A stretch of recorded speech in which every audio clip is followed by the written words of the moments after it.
Le journal de l'Estac sur Latitude. L'Estac s'est incliné 1-0 sur la pelouse du deuxième du championnat.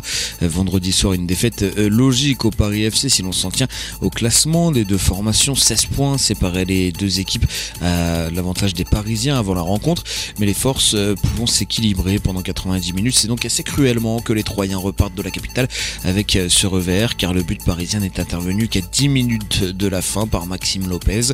Auparavant, l'Estac avait dominé la première période et avait même ouvert la marque dès la 13e minute, mais le but d'Idrissi était refusé pour hors-jeu, et malgré plusieurs tentatives de Rafiki Saïd notamment, les Troyens s'inclinaient finalement à la 81e minute face au réalisme et la réussite parisienne. Tout n'est donc pas à jeter après cette défaite, loin de là, mais les conséquences sont lourdes au classement et l'Estac recule de 2 places pour se retrouver 14e de Ligue 2. Fort heureusement, il reste un matelas d'avance sur la relégation, mais il se réduit légèrement après le résultat de ce week-end. Les Troyens n'ont plus que 6 points d'avance sur le FC Martigues, avant-dernier et premier relégable, vainqueur d'Annecy 2-0, mais Clermont barragiste ne possède que 2 points de retard. Heureusement, les Clermontois se sont inclinés 3-0 à Dunkerque. Prochain match pour l'Estac dès ce vendredi face à Bastia, 9e de Ligue 2 et qui possède 4 points d'avance sur l'Estac. Le coup d'envoi aura lieu à 20h vendredi soir.